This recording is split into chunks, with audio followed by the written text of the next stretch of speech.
Morning. Good morning.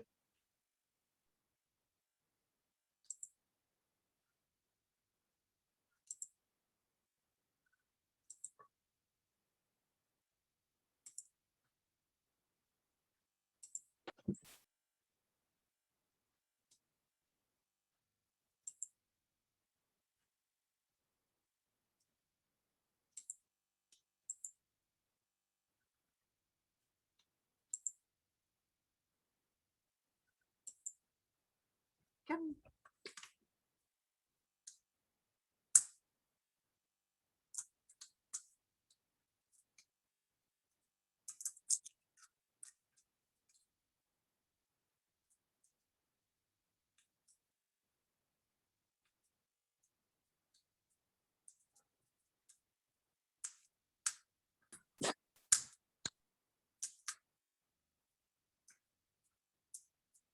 Lena, you're so nice and early today. Look at you. Yeah, it's what happens when I get my life together a little bit in the morning. That Wash up early. enough. That enough. Yeah, I recognize you.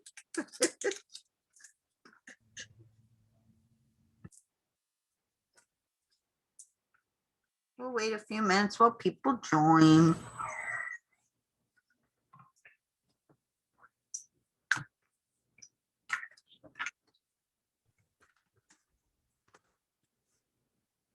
Good morning.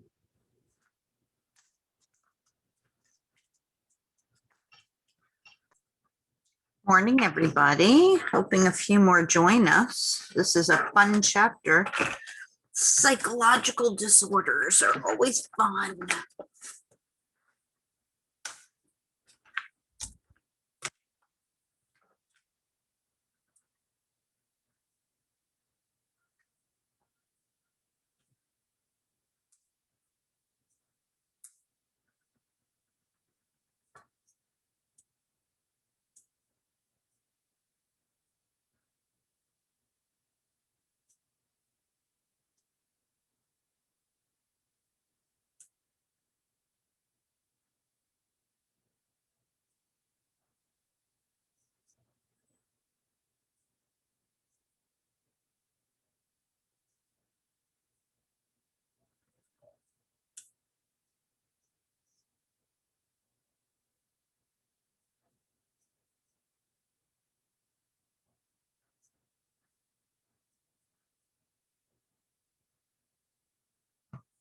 Wow. We only have 8 people so far. What's going on? Oh, we went up to 9. We'll wait one more minute.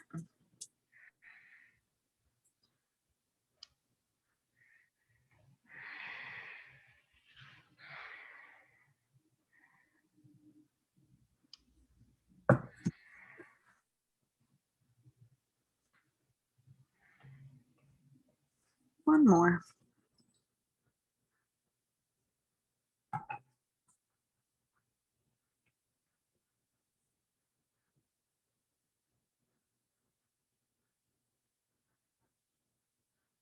Well, everybody can catch on. They can watch the video after. I'm not going to make you guys wait.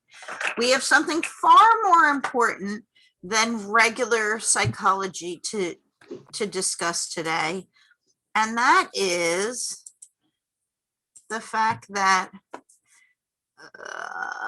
hold on, I got to get to it.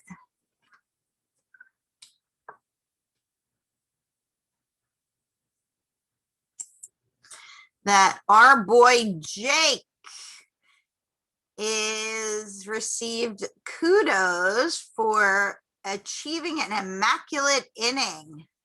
Big props to Jake. How exciting. How was that, Jake? It was good. I've been getting emails from some of my professors, past professors. It's pretty much been my life ever since that, other than announcing I'm going to Oklahoma State in the fall. Well, that is amazing. I mean, that's and obviously a huge feat for any pitcher. And it was you. So it said that it's very rarely happened. So that's exciting. Yay, props to you. Thank you. Thank you. Okay, so let's jump over to week 13. And week 13 means that we only have 2 weeks left to school. That's crazy. 2 weeks left. So 2 weeks left mean that on week 15, you have a project due. So I hope that everybody has taken a look and started doing their presentation of their video. Now that you do not have to do journal articles, there's no reason why you shouldn't be already. Really, it'd be nice if you were done already with week 15 and put it away. But week 15, it is due. I know I said that I was going to look and see about May 15th, but I think I remember the reason why it's not due on May 15th and it's due on May 11th is because we don't have class on the 11th. So you can work on your project. That's our last class. So you can actually work on your project and get it in on May 11th. So that is why it's due on May 11th. I did jog my memory to try and figure out why it wasn't on May 15th. So your project is due on May 11th. And then I believe I have to have your grades in by the 15th. So questions about the project?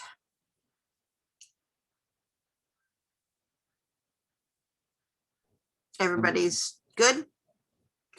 You know, you have to do a video for about 10 minutes and you have to speak over it. You don't have to show yourself, but it's based on your paper, which was based on the 2 articles, and certain things that have to happen in there are you have to have a reference slide and it has to be in APA format or you will lose points. So don't forget that. So I guess everybody's cool with that. Okay, week 13. We are doing, the way we are ending off this semester is we are doing week 13 is psychological orders and week 13 is like treatment. And this is actually really interesting. Psychological disorders is all about every type of psychological disorder, and we call it abnormal psychology. So if you really like this chapter and you have another psychology class to take, or if you really just like this chapter, you can take abnormal psych. And I loved teaching abnormal psych. It was awesome. I taught it a couple times, and my review for abnormal psych was when you walked in, everybody got some sort of psychological disorder or illness, and they had to be in character of the psychological disorder for the whole hour and 20 minutes in class. So if you were catatonic schizophrenia, you couldn't move for an hour and 20 minutes. If you were agoraphobic, you were like, you know, refused to like leave your desk. If you were, you know, paranoid, you were like, are you talking about me? Are you talking about me? So it was actually, it's a really fun way to review everything before the end of the semester. It was a lot of fun. So abnormal psych is a lot of fun. I mean, who knows if we're ever going back to the classroom, but so you have a study plan for psych disorder, you have a quiz, and then your discussion is a good one. I really enjoy reading these because what you do is you pick a cartoon character, a Disney princess, a sitcom character, and you kind of diagnose them based on what you've learned.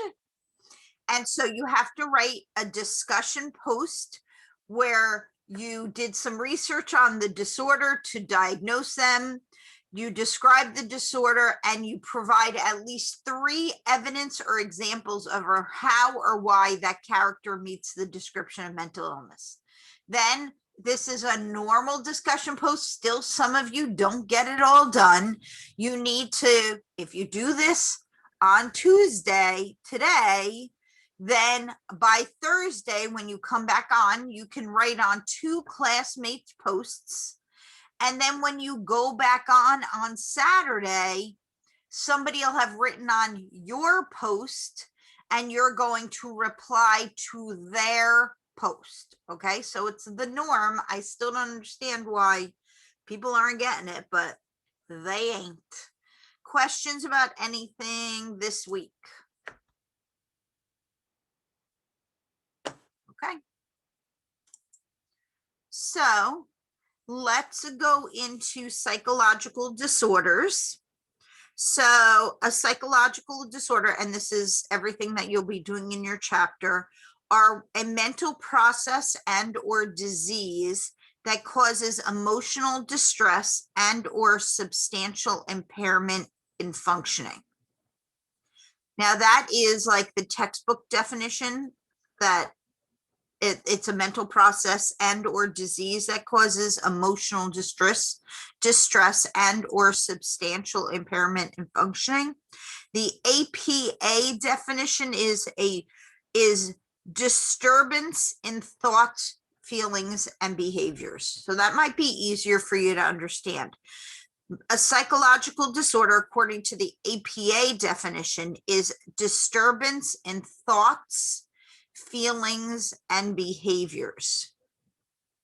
And does anybody know how we diagnose? There is a manual that we diagnose psychological disorders with. Does anybody know what that manual is called?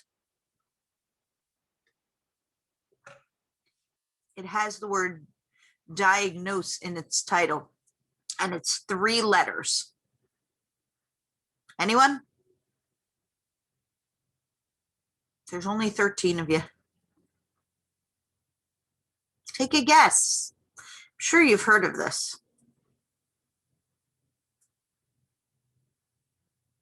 No one? It's called the DSM, Diagnostic and Statistical Manual. We are on a DSM-5 now. That means there have been 4 before it. And it is a book this big that has everything about hundreds of psychological disorders. And so if somebody comes, if you're a psychiatrist, a psychologist, if somebody comes and they have certain characteristics, you could look through this book to identify and label the diagnosis. And when we're talking about diagnosis, I don't know if you guys have ever seen the hold on, this pen didn't work. We're diagnosing the same way we are a medical illness, and it's a D and an X is short for diagnosis. So a diagnosis, when you have a diagnosis, you're identifying and labeling. There's a term called comorbidity. Does anybody know what comorbidity means? I never even heard of that word before. No?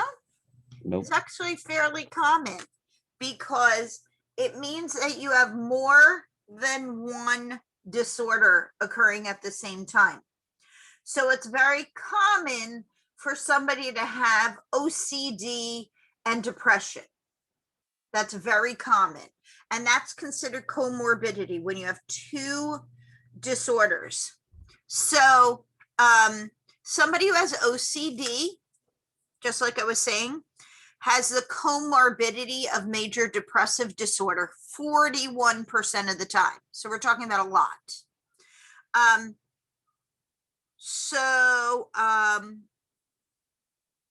People that have substance abuse problems, which actually substance abuse is now part of the DSM-5, so it is considered a psychological disorder. So remember that substance abuse is a psychological disorder.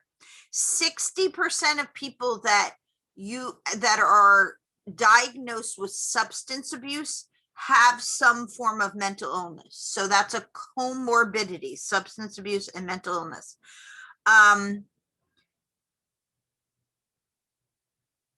So the DSM has changed a lot. There were things such as homosexuality was considered a mental illness at some point.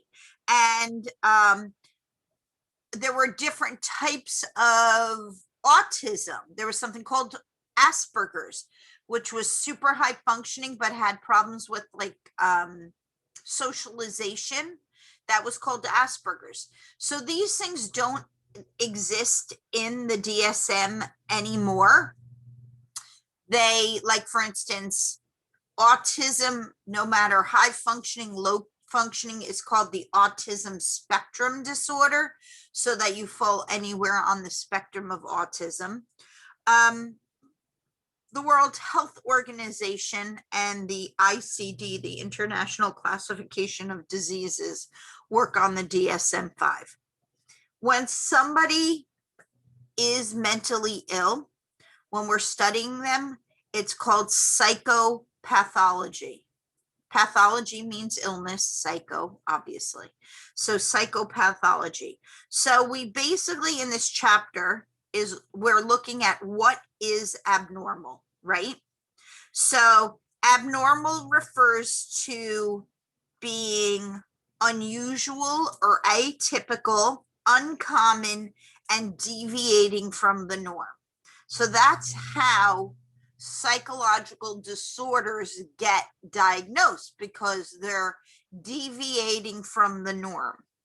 So is that behavior considered strange within a person's own culture? In the United States, it is not normal for somebody to walk the streets completely naked. In other cultures and other countries, that is considered completely normal. So when you're looking for abnormal, you have to take culture into effect. Is the behavior maladaptive? So in other words, is it working against them? Are they not able to function in society? Is the person a danger to their self or others? If you have major depressive disorder and you're talking about ending your life, then that's a danger to yourself, right? So is a person legally responsible for his or her acts? Is that, quote, normal? Are they being reckless because they don't care about their life, and that makes them not legally responsible? So let's talk about some facts about psychological disorders. 22% or more than 44 million adults are diagnosed with mental disorders in the United States each year. And I will venture to guess that that number will be way higher based on the pandemic, because between pandemic fatigue and resiliency and everything during the pandemic, I believe that anxiety and depression the numbers will have skyrocketed in the last year. 50% of Americans will be diagnosed with some form of mental disorder in their lifespan. Now, can you be cured of mental disorders? What do you think? Yeah. Anybody else? Yes. Anybody else?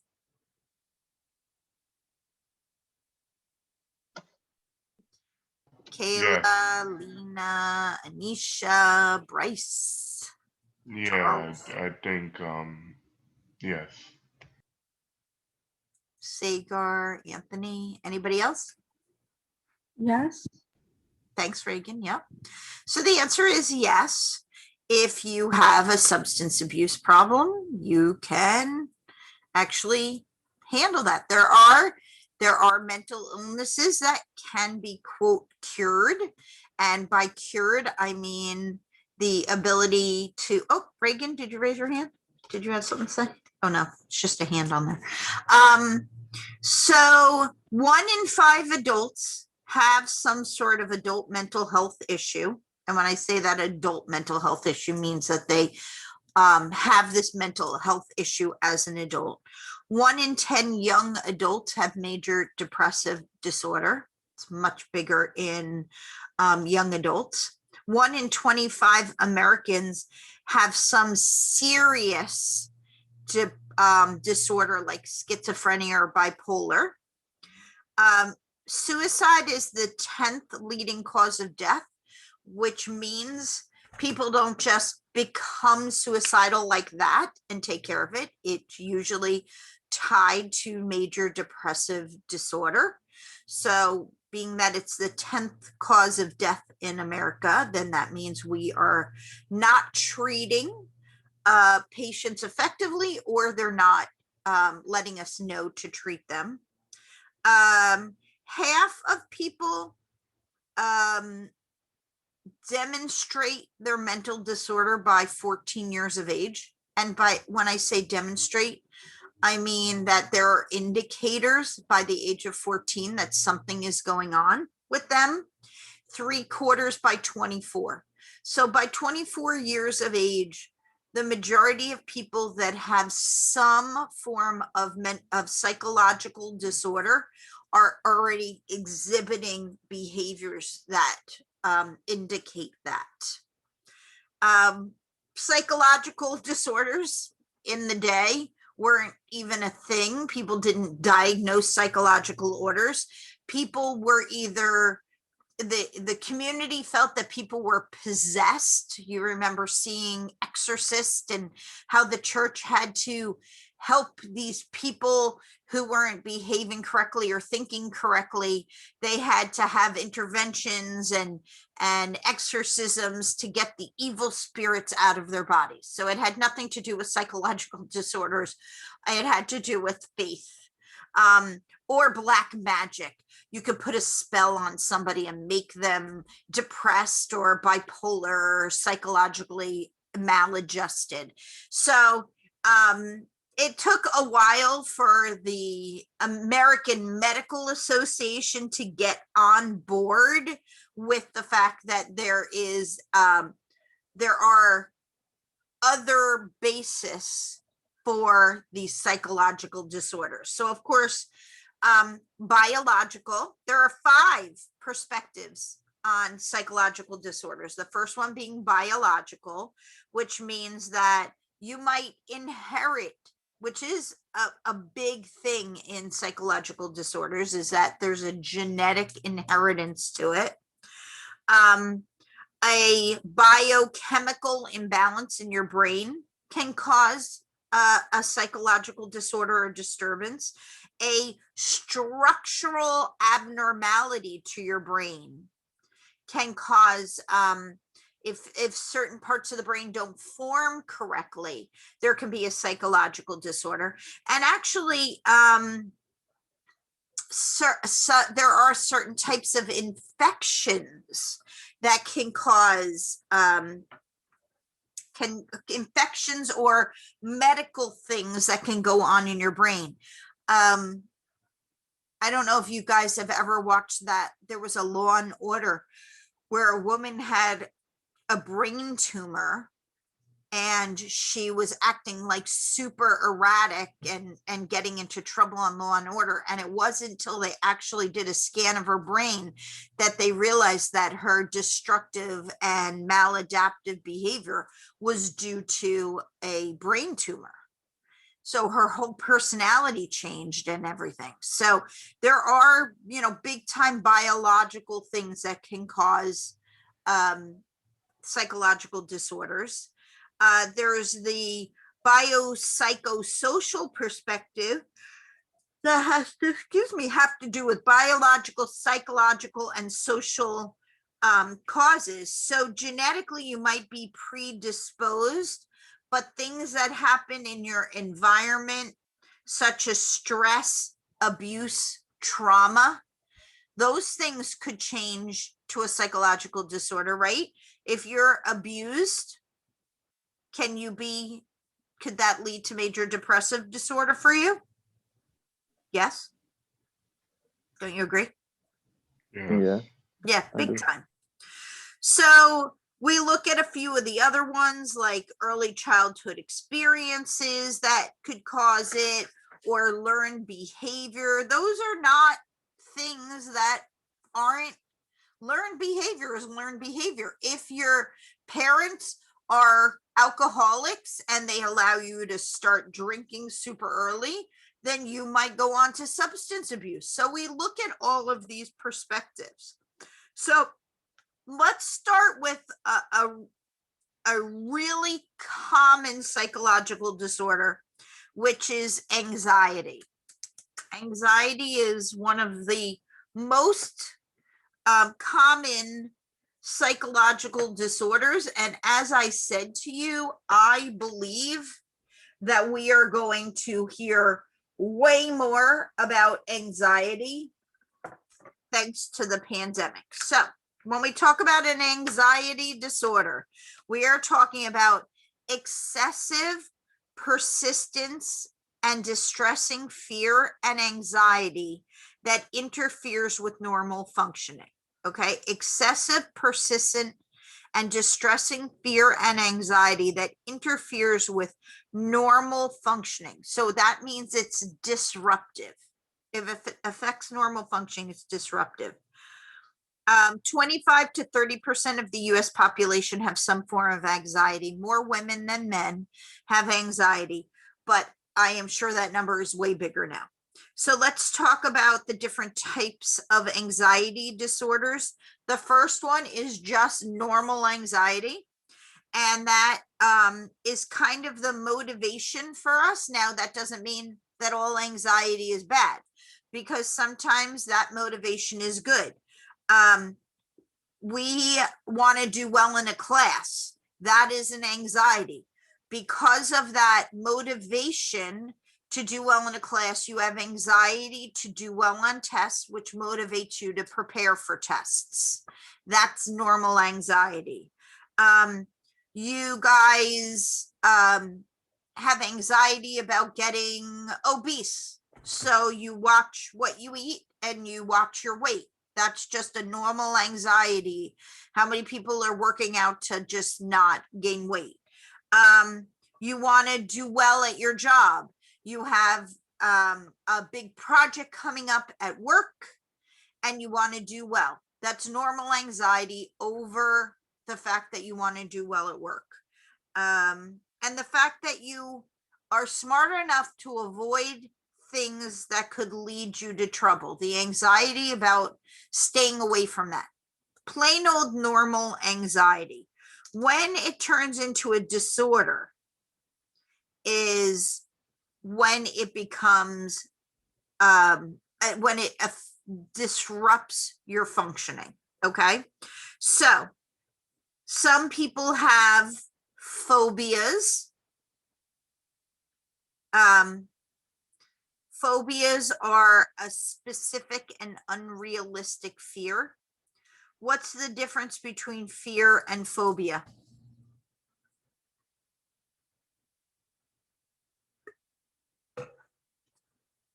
You tell me, what's the difference between a fear and a phobia? A fear is just a natural, like everyday thing, but a phobia is a disease that can't just go away. What makes it, Moaz, tell me what makes it a phobia? Like what specifically makes it not a fear? Because it's something that's specific, It's specific, but that causes you to become afraid, but it doesn't happen from other things. In fear, it's just like a random. well, some phobias do have a cause. If you were bitten by a dog, you might have a phobia of a dog, right? Yeah. There could be a cause. The difference between a fear and a phobia is that a phobia becomes unrealistic and disruptive. So if you were bitten by a dog and you have this fear of dogs, when you see a dog, your body might go into, your heart might go into overdrive, you might become sweating, you have this fear of and irrational thoughts, you might run away, you might put yourself in harm to get away from a dog because it's a phobia. So can you cure a phobia? Yes. Yes, you can. So we use classical conditioning to help people with phobias. So let's just say you have this fear of flying, but you really want to get on an airplane, but physically you would not be able to. We could use classical conditioning to help with that fear. So we might start off by having you watch movies of being in an airplane. Then you might go on a simulator. Then you might go and visit a cockpit and learn about how it flies. And then eventually you might go on a very small trip in an airplane, and eventually, you know, you're taking the steps, you're modeling, you're taking your steps. So it's classical conditioning. So yes, phobias can be, quote, cured, but it is an anxiety disorder. Another anxiety disorder, which actually also has the word phobia in, it's a social anxiety disorder, which can also be called social phobia, where you have extreme fear and avoidance of social situations. Why do people fear and avoid social situations? What do you think is the reason? What would be the reason that somebody Makes would them have? uncomfortable.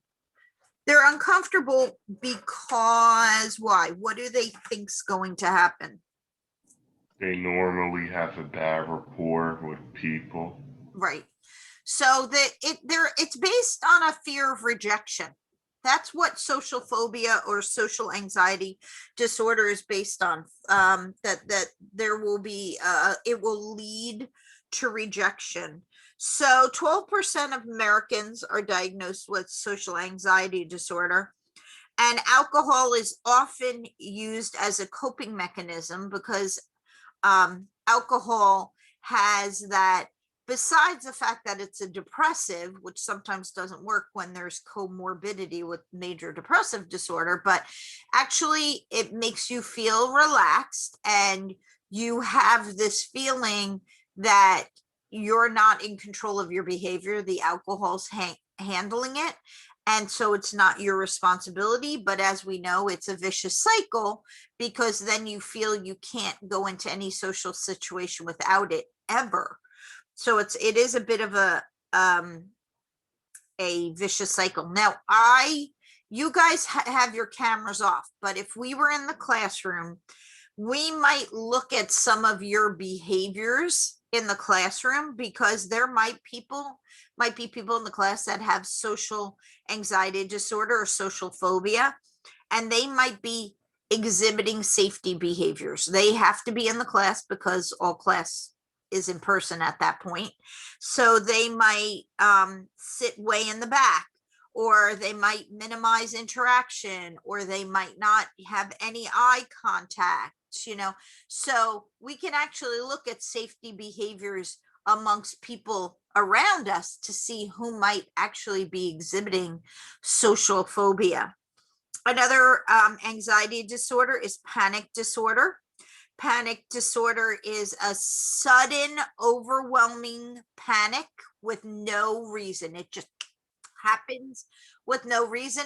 Though sometimes we can have panic disorder for good reason, and it is truly a panic attack. But a lot of people have it for no reason at all. And so you might feel like you're having a heart attack when you're having a panic attack, and there might be nothing behind it. Nothing physical behind it. You are just, this is an anxiety disorder. usually panic attacks are short periods of time. They're horrible. I don't know. Does anybody have panic attacks on the Zoom right now that they can tell us what it feels like? No? Well, good. I mean, oh, there's Tori. Tori says it's horrible. Yes, Tori, it is absolutely horrific when you have a panic attack. And even though they're usually short, it feels like you're dying. Yep, absolutely. I agree 100%. It is the worst type of fear. Even though I could say to somebody like Tori, who obviously has experienced this, I could say, Tori, well, at least we know that they happen for a short period of time. When you're going through it, right? You can't think, oh, this will be over in a little bit, because when you're going through it, it's the absolute worst, right? Yep. So it's hard to describe a panic attack to somebody who hasn't experienced it.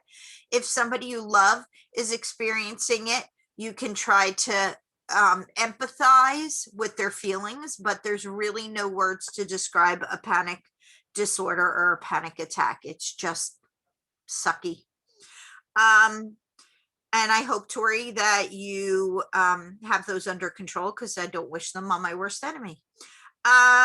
Generalized anxiety disorder is a continuous state of tension. It's when you are always feeling dread and apprehension, and you just feel anxious all the time. And so 6% of women experience that, so it's more common in women. Another type of anxiety disorder is obsessive compulsive disorder. I'm sure you've heard of this, OCD, obsessive compulsive disorder. So obsessive compulsive disorder is persistent, unwanted, distressing thoughts that go along with a ritualistic act to reduce that stress. It's a coping mechanism. So if we had a lot of time today, I would show you some kind of videos of people that they have anxiety about their house being broken into. Okay, so that is the obsession. Their house is going to be broken into. So their compulsion to act on that obsession is to open and close their door and relock it 10 times, because 10's a lucky number.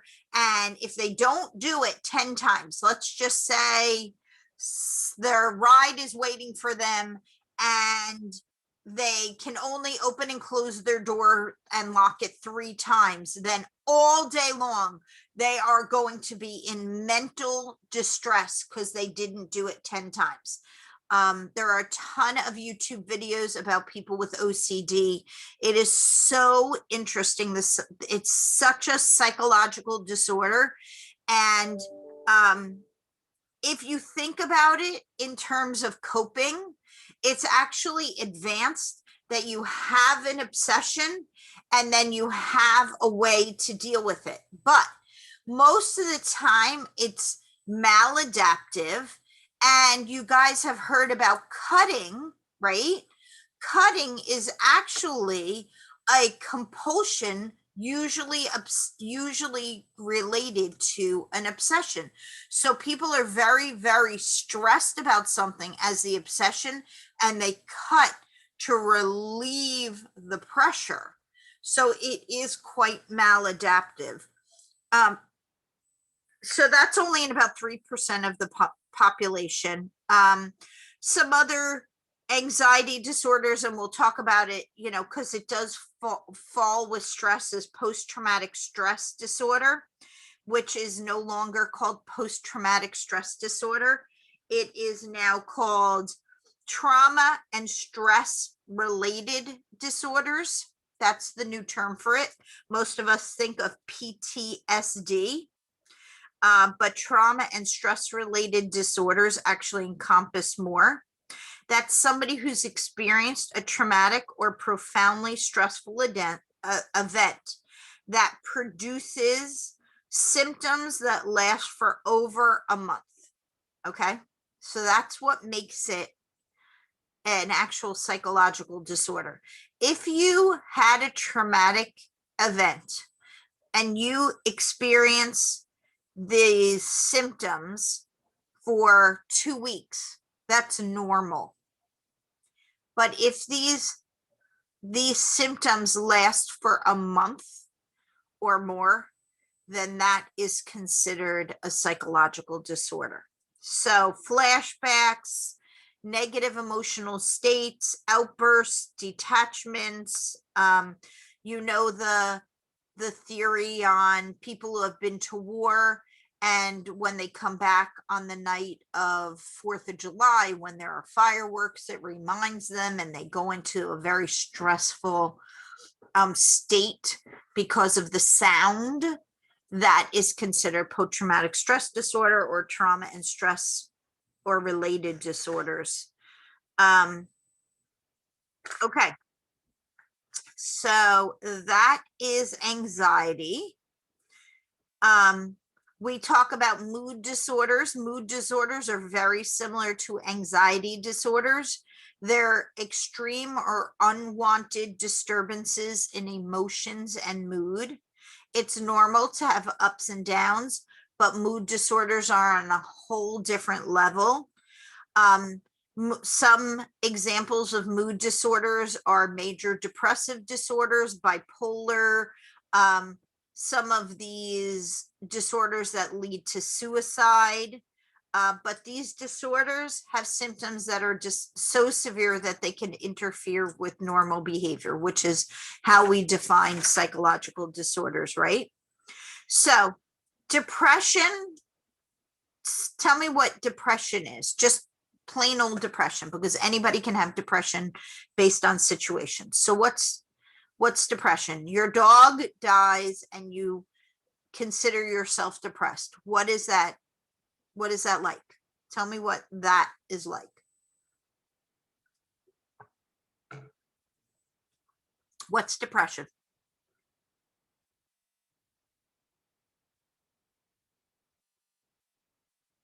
Somebody tell me what depression is. It's not It's hard. just being in a depressed mood for a long period of time. Use a word other than A depressed. sad Yes. mood for a long time. Perfect. Okay. So thank you, Adrian. Anyone can be depressed.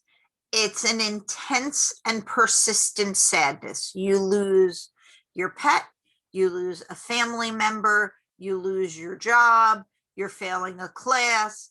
That is normal to have an intense and persistent sadness. But we're talking about a short period of time. When we are talking about major depressive disorder, according to the DSM-5, it's a depressed mood most of the day, nearly every day. Okay. And part of that mood means you have a loss of interest in any pleasurable activity. So if you're somebody that's a foodie and usually you like to eat stuff, we know that this is a maladaptive behavior because you refuse to eat. Or if you're somebody who's not getting up and going to work, whether that's a pleasure activity or not, but hanging with your friends, you're becoming a hermit, those kind of things. That's when we know that it's moving into a major depressive disorder. People with major depressive disorder feel an overwhelming sadness, which can lead to losing the ability to be happy. So we look at 7 symptoms, for lack of a better word. We look at 7 symptoms, and I'll give you the 7 symptoms. And if people have 5 symptoms for at least 2 weeks, we can diagnose them with major depressive disorder. So let me give you the 7 symptoms. Change in appetite. It could go one way or the other, not eating or eating to oblivion, change in appetite. And that goes along with weight loss, because if you're not eating and you have dramatic weight loss. Sleep, again, in the same way as eating and appetite, if you sleep too much or you sleep too little. Number 3 is psychomotor agitation. And so again, that goes both ways. Are you fidgeting like crazy, or are you really super slow? Okay. And you're just not moving. Number 4 is loss of energy. Number 5 is a feeling of worthlessness. Number 6 is difficulty in thinking or concentrating. And number 7 is suicidal ideation. So if they have 5 symptoms for at least 2 weeks, then we know that they're heading towards major depressive disorder. Now, major depressive disorder can be episodic. So you could have major depressive disorder, you can go through therapy and it can actually go away, but there's a really good chance it's going to come back when we talk about major depressive disorder. After your first episode of major depressive disorder, you have a 50% chance that you'll have a second, which is about half. So you might not, 50-50, right?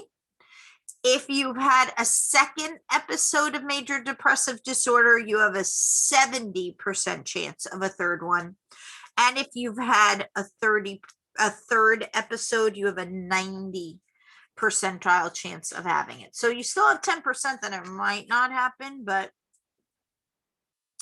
there's a much better chance after the second and third that it will be something that's ongoing for you. It's not a ton of people have major depressive disorder. More women have it. It happens more commonly in America, Europe, and Australia. People in Asia, it's major depressive disorders, not huge in Asia.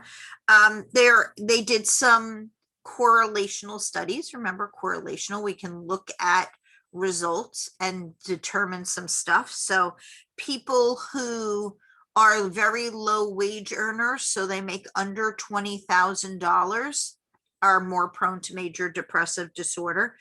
Urban settings, people who live in urban settings are more prone to major depressive disorders, and people that are separated, divorced, and widowed. I don't think that's shocking. They're more prone to major disorder. Some people, certain circumstances can cause depression. Postpartum depression is something that is situational. Hormones and the new baby and lack of sleep and affecting your whole chemistry is a type of depression disorder. And so that is situational. Some people get seasonal depression during the winter when it's gloomy and they're not getting sunlight. They can get depressive disorder. This is all part of mood disorders. Bipolar disorder means exactly that. 2 poles, really, really happy and really, really sad. That's bipolar disorder. Individuals with bipolar disorder have 2 different moods, an extreme high and extreme low. The extreme highs are called manic episodes, and the extreme lows are major depression.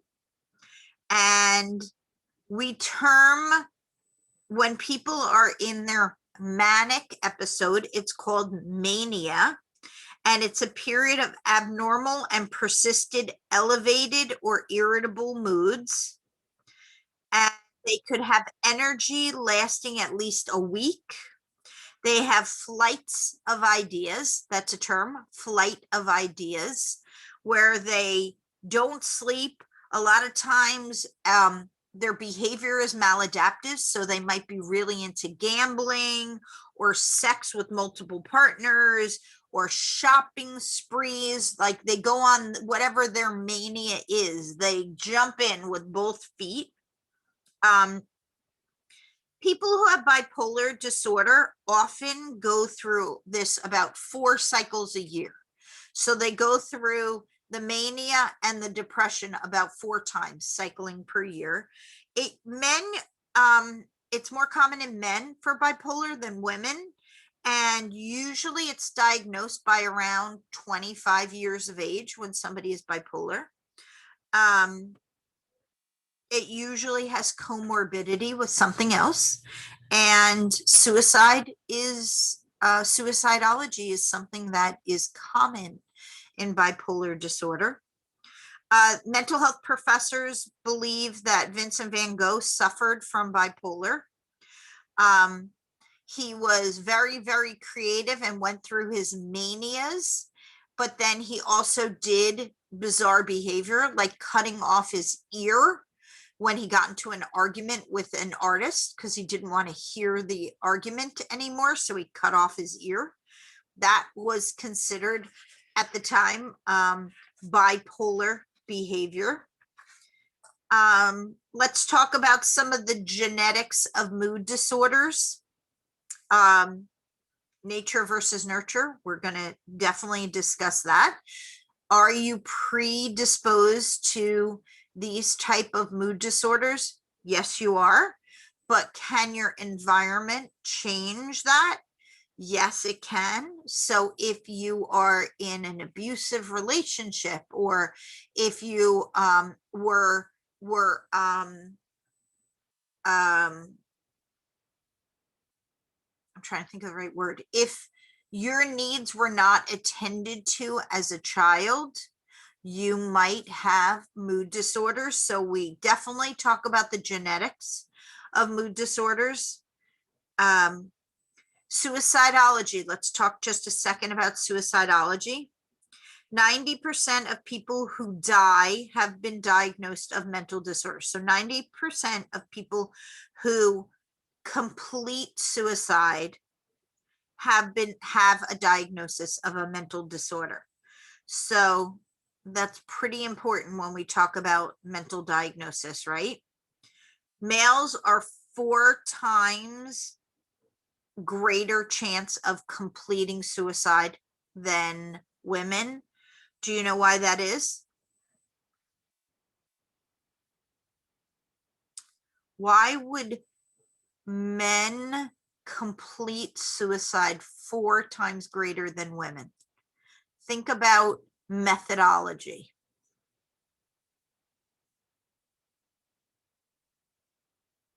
How do men complete suicide? What's their mode? With guns. Right, firearms. So 79% of male suicides use firearms, 79%. So there's not a lot of chance of saving somebody when they blow their brains out. So for females, what do you think their methodology is? Pills. Right. Poisoning or ingesting drugs. So there is ability to save female lives, being that that is their method. So men complete suicide because of their methodology. Who do you think, what population has the highest suicide rate? Be it gender, culture, whatever. What do you think? Who has the highest population of suicide? Teens. Not teens. Young adults. Nope. Try to think culture. Try to think race. Think geographical area. Think about those.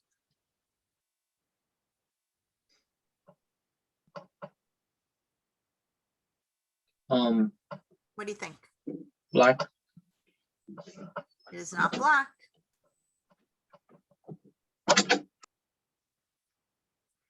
Hager, Reagan, Bryce. Is it Caucasians? It is not Caucasians. Uh,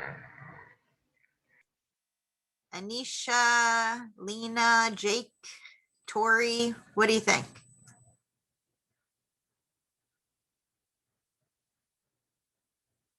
Take a guess.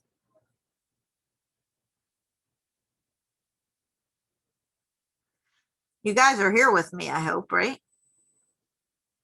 Take a guess. Anisha, Asians. It is not Asians. Anybody else? Tori. Tori's not sure. Jake, Lena, Sagar. I'm not too sure either. No, Reagan. I'm kind of like debating. Okay. Lena, you have an idea? Caucasian. It's not Caucasian. Anybody else want to give it a whirl?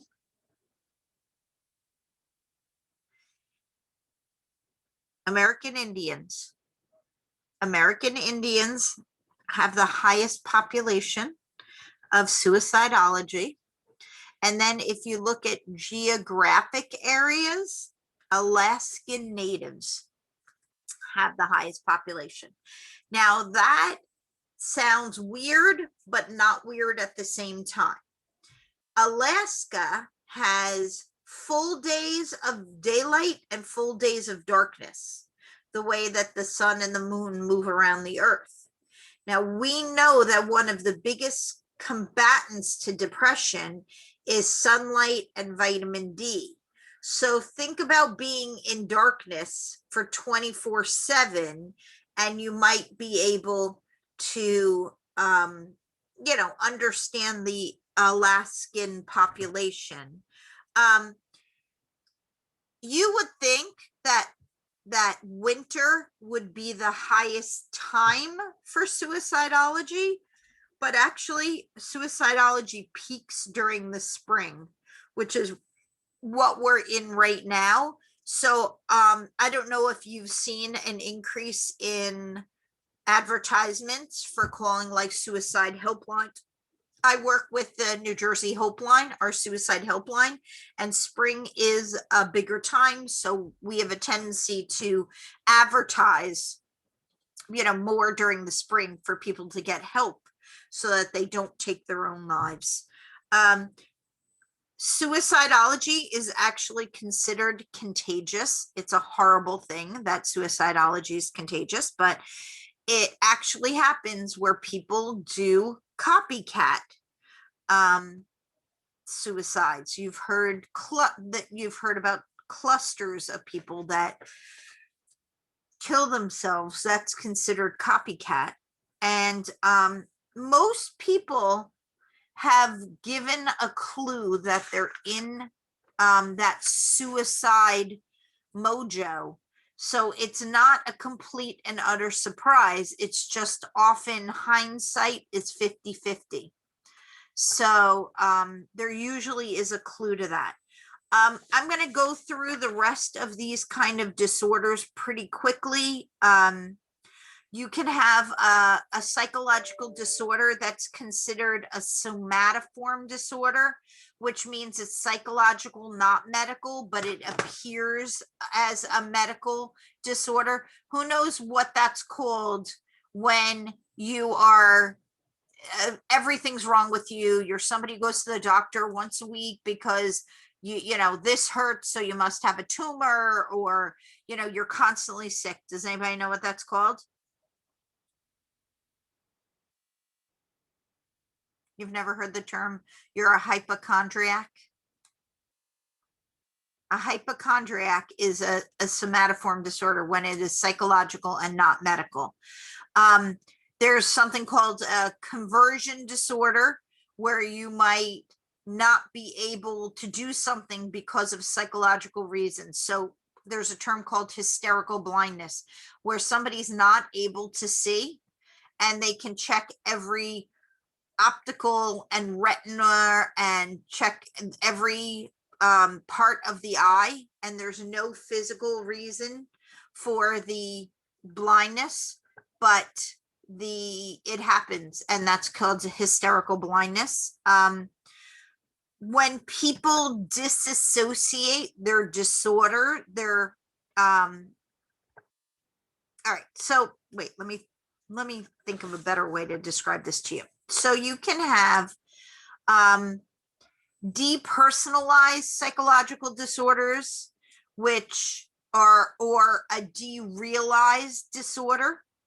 A depersonalized is a detachment from the self, thoughts and feelings as if they're not their own, or a detachment from the world. So there are I shouldn't use the word multiple, personality disorders. There's many personality disorders. Okay. So personality disorders, there's 10 of them, that they mean you are, it's pervasive, which means it happens all the time, but you're inflexible. You differ from expectations of the culture, and the cause of it is distress and impairment. So they broke these 10 disorders down into clusters of A, B, and C. If you're in a cluster A, you are just odd or eccentric. So you can have a paranoid personality disorder when you're suspicious of people around you. You can have a schizoid personality disorder, which is when you don't have like relationships with others. And you can have a schizo it's called the schizotypal disorder, when you're just very odd. You dress super odd, you behave odd. Those are cluster A, odd or eccentric. Personality disorders are common. They happen in 10 to 15% of people. If you're in cluster B, if you can have impulsive, dramatic, emotional, or erratic behavior. Impulsive, dramatic, emotional, or erratic behavior. The first one is considered an antisocial personality disorder, where you just withdraw from your friends and people. You can have a histrionic. Somebody who's histrionic is when they make mountains out of molehills, like, oh my God, everything's bad all the time. They're in hysterics. A narcissistic personality disorder is somebody where the world rotates on their axis and nobody else matters, and they're usually liars. Narcissistic people like figure out a way to justify all their bad behavior. And then there's borderline personality disorder. When we say borderline, we're talking about borderline between cluster B and cluster C. So somebody who's borderline is impulsive, dramatic, emotional, and erratic, but they're also nervous and fearful, which is cluster C. So cluster C is nervous and fearful. So you might have an avoidant personality disorder, which is somebody who is agoraphobic, which means they will never leave their house. A dependent personality disorder is somebody who can't do anything for themselves. And obviously an obsessive compulsive disorder who has this complete fear of doing things and a compulsion to do it. So somebody who has borderline personality disorder is impulsive, can't be alone, has an unstable view of self. They often have reckless behavior. They can be verbally abusive. And they've probably experienced something trauma. So borderline personality disorder is something that's used the most out of these personality disorders. Antisocial personality disorder is something that's very common in 4% of males. That's somebody who has no empathy. So they have no regard for people's feelings. They have no remorse. They have, they're manipulative. They have an overinflated sense of self. And when these things go into like a deeper state, they might go into what's known as a dissociative identity disorder, which is also known as multiple personality disorders, where they have two or more separate identities. They are usually people who have had some form of childhood trauma. So a dissociative disorder is an individual becoming split off or disassociated from their core sense of self. As I said, their memory and identity is disturbed. They might have what's known as dissociative amnesia, where they're not able to recall important personal information after something traumatic event happens in their life. It's just gone. They disassociate themselves with that person that had that traumatic event. I'm sure you guys have watched movies where people wander away and adopt a new identity. That's actually a psychological disorder called dissociative fugue, where they cannot, something traumatic happens and they have no idea who they are. So they literally separate themselves from their environment and themselves and their identity, and they will literally wander and take on a whole new identity, which is different than amnesia. I just want to be clear that that dissociative fugue is not a memory disorder, it's a psychological disorder. So we have to be clear on that. The last disorder I want to talk to you about is schizophrenia. Schizophrenia is a severe psychological disorder characterized by loss of contact with reality. People who have schizophrenia often have hallucinations, delusions, inappropriate or flat affect, disturbance in thinking, social withdrawal, and or bizarre behaviors. When I talk about all of that stuff is psychosis. That means that there is a mental illness. 1% of people of the population have schizophrenia, so it's a very small percent. It usually happens in early adulthood, and it is a major disturbance in thoughts, perceptions, emotions, and behavior. So it is a big deal. There are a couple different types of schizophrenia. Some people, it starts with something as limited as hallucinations or delusions. So hallucinations are an imaginary sensation, and a hallucination is something that people either hear or see things and they're not real. So that's a really first indicator of schizophrenia. Then it can move on to delusions, which are a false belief, often absurd. So it's really usually along a spectrum and they're at the end of the spectrum. So they can have delusions of grandeur, is when a schizophrenic believes that they are famous or very powerful. On my helpline on Mom to Mom, we have right now a mom who calls our helpline who has a son with schizophrenia, who literally feels that he's Jesus, that he is Jesus and he can change people's lives. That is a delusion of grandeur. They can also have delusions of persecution, and that kind of falls along the paranoid schizophrenia. So a paranoid schizophrenia, or somebody has delusions of persecution, is when a schizophrenic has a false notion that someone is out to hurt them, and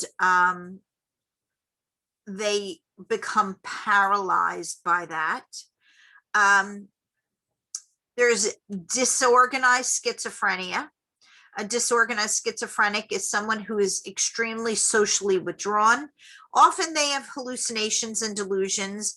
They have inappropriate emotions. So they might just like laugh at inappropriate times. They have very exaggerated mannerisms and very bizarre behavior. And part of disorganized schizophrenia is catatonic schizophrenia, which is a thing. Catatonic schizophrenia is when somebody displays complete stillness, like they are catatonic, they are in a trance, they do not move. So somebody with schizophrenia can be like etched in stone. So that's, if you've ever seen it, is really interesting. So people that have schizophrenia often hear voices. Their behavior is, by definition, bizarre and inappropriate and often childish. They're socially withdrawn. They often have poor hygiene, and genetically, so we go back to nature versus nurture. Nature, you are genetically predisposed to schizophrenia, but there are certain things that can increase your chances. For instance, marijuana has been connected to an increased presence in schizophrenia. When we talk about schizophrenia and dissociative disorders, we talk about a comorbidity of depression and suicide. So that was an entire semester of abnormal psychology in 1 hour and 20 minutes. So does anybody have any questions? I'm still kind of confused. What does schizophrenia mean exactly? But the definition of Yeah. schizophrenia is a severe psychological disorder characterized by loss of contact with reality that causes hallucinations, delusions, inappropriate or flat affect, disturbance in thinking, social withdrawal, and or bizarre behaviors. That's the definition. To make it short, it is a major disturbance in thought, perception, emotion, and behavior. But that's the definition for psychological disorders. So schizophrenia is a little bit heavier because it can affect personality. It can affect how you behave. It's pretty severe, schizophrenia. There's no light schizophrenia. When you're schizophrenic, it is a major psychological disorder. And what's the cause of it happening? Well, you can genetically, with any psychological disorder, you can be genetically predisposed, or there could be something that instigates it. Abuse, a major trauma in your life. With these disorders, it's nature and nurture. Oh. Anybody else? Okay, so this week you have a study plan, you have a quiz, and then you have a discussion board that involves 4 parts. Your first part is you describing a television character, a Disney character, and anything character that is common to people. You're going to use what you've learned in the chapter to diagnose them and provide 3 examples why you are diagnosing that character. Then you will come back, you will write on 2 people's posts, and then you will respond by Saturday to somebody who has written on your post. So I suggest writing the post, your first post with the diagnosis sooner, going back, reading other people's posts, commenting on that, and then on Saturday coming back to see what people wrote on your post. 4 parts. by this week, you should know. We're in week 13. So I think we're good. Work on that presentation too. You have the time. Get that video presentation done. It is due on May 11th. If nothing else, have a good week.